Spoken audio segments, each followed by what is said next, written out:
Karoora badhaadhinaa eegalame milkeessuuf hojii mootummaan hojjetu qofti gahaa waan hin taaneef dhaabbilee dhuunfaa hirmaachisuun barbaachisaa ta'u kantiibaan bulchiinsa magaalaa Finfinnee Aadde Adaanech Abeebee himan. Aadde Adaanech Abeebee warshaa qindeessaa oomisha aannanii fi bu'aalee aannanii laamee garee investimentii Meedrookiin ijaarame eebbisiisuun hojii eegalchiisaniiru. Kantiibaa Adaanech wayita warshicha eebbisan haasaa taasisaniin oomisha biyya alaa galan kan biyya keessaan bakka buusuu, sharafa alaa hambisuu fi carraa hojii uumuu keessatti warshaalee humna guutuun oomishuu danda'an ሄዱሜሱን ሙርቴሳ ተው ሁበቺሰኔሩ እንደዚህ አይነት ፋብሪካዎች ምርትም ማብዛት ላይ ብቻ አይደለም ዋናው ጥቅማቸው warshaaleen akka kana oomishuu qofaa osoo hin taane oomishaalee alaa galan biyya keessatti oomishuun bakka buusuu fedhii jiruu fi dhiheessii wal madaalchisuu akkasumas sharafa alaa hambisuu fi carraa hojii lammiileef uumuu keessatti shoora olaanaa qabu. Kanaaf warshaaleen akkasii babal'isuu qabna. Itiyoophiyaan baay'ina horii gaanfaa qabduun akka Afriikaatti sadarkaa qabaattu iyyuu malee bu'aa silaa beelladootarraa argachuu qabnu sirnaan argachaa hin jirru kan jedhan kantiibaa Adaanech rakkinicha furuuf dhaabbilee dhuunfaa akkasii jajjabeessuun barbaachisaa ta'us ibsaniiru.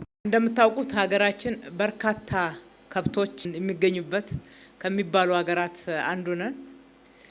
ነገር ግን akkuma beekamu biyyi keenya biyyoota horii gaanfaa hedduminaan qaban keessaa ishee tokkodha. Garuu faallaa kana hanqinni dhiheessii oomisha aannanii fi bu'aalee aannanii yeroo mul'atu argina. Loon hedduu osoo qabnu daa'imman keenya aannan qulqulluu sirnaan hin argatan. Kun ammoo daa'imman kanneen qofa osoo hin taane egeree biyyaa ni miidha. Rakkoo kana furuuf gareen investimentii Meedrook warshaa qindeessaa aannanii fi bu'aalee aannanii laamee eebbisuun isaa lammiilee keenyaaf gammachuu guddaadha. Karoora badhaadhinaa eegalame milkeessuuf hojii mootummaan hojjetu qofti gahaa waan hin taaneef dhaabbilee dhuunfaa hirmaachisuun murteessaa akka ta'es kantiibaa Adaanech eeraniiru.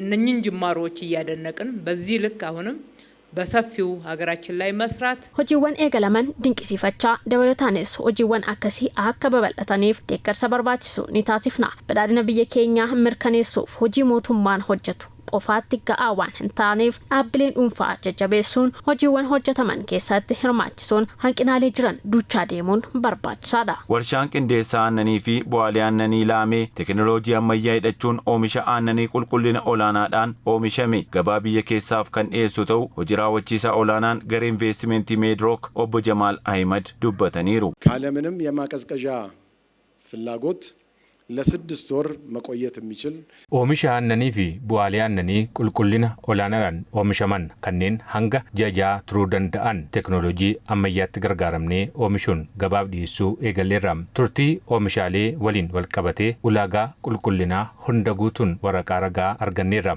Kanaaf oomisha aannanii qulqulluu lammiileef ni dhiyeessina.